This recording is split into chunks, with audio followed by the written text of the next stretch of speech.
Morning friends. तो friends अब हम AS5 की ये प्रॉब्लम सॉल्व करते हैं। चलिए पढ़ें।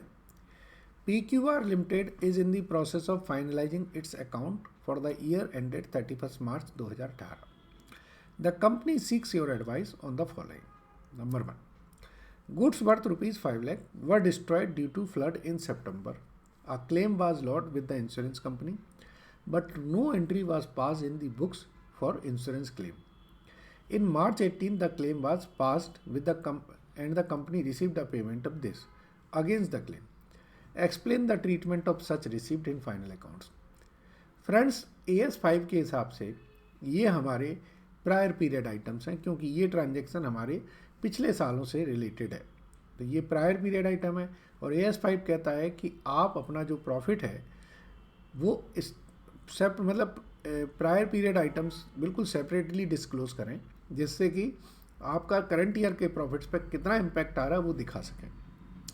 चलिए दूसरा transaction. The company created a provision for bad and doubtful debts at the rate of 2.5% on debtor in preparing the financial statement for the year 2017-18। Okay. Subsequently on a review of the credit period allowed and financial capacity of the customer, the company decided to increase the provision to 8%. It means company पहले 2.5% का provision बनाती थी, लेकिन अब समझ में आता है कि नहीं, 2.5% का प्रोविजन आप कम बना रहे हैं, आपको 8% का प्रोविजन बनाना है। इसमें क्या है, कंपनी ने अपना एस्टीमेट चेंज किया है। It is not a prior period items, ना ही एक्स्ट्रा ऑर्डिनरी आइटम है, कंपनी ने सिर्फ चेंज इन एस्टीमेट्स है। So the accounts were not approved by the director till the date of decision. While applying the relevant accounting standard, can this revision be considered as extraordinary item or prior period item? तो पहले case में तो prior period होना चाहिए, दूसरे case में नहीं होना चाहिए। चलिए इसको हम एक बार इसकी सॉल्यूशन रीड करते हैं। चलिए ये क्या लिखा है, पढ़े जरा।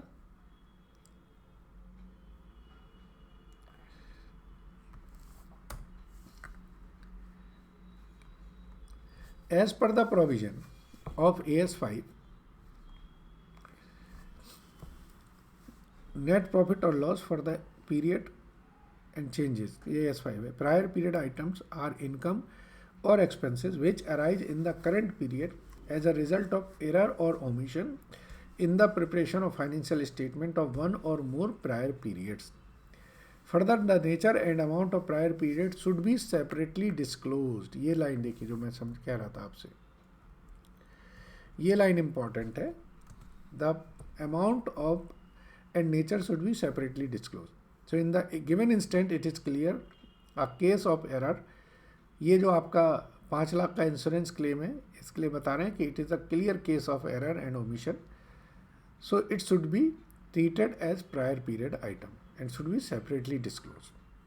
In the given case, जो दूसरा केस है प्रोविजन वाला, उसमें लिख रहे हैं in the given case the company created a provision इतना and subsequently revised the estimate.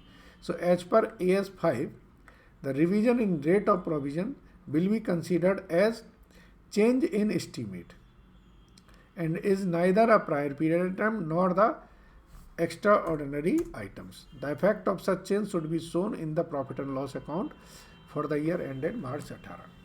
ठीक है, समझ आ गया होगा। सिंपल था, बट प्रेजेंटेशन का ही है कि आप लिख कैसे रहें। तो अगर आप इतना लिख दें कि as per AS5 the nature of the amount, जो मैंने बोल्ड किया है, तो वो लाइन आपकी सफिशिएंट हो जाती है। ठीक है, मुझे लगता है पूरा कंसेप्ट क्लियर हुआ आपको। Thank you very much.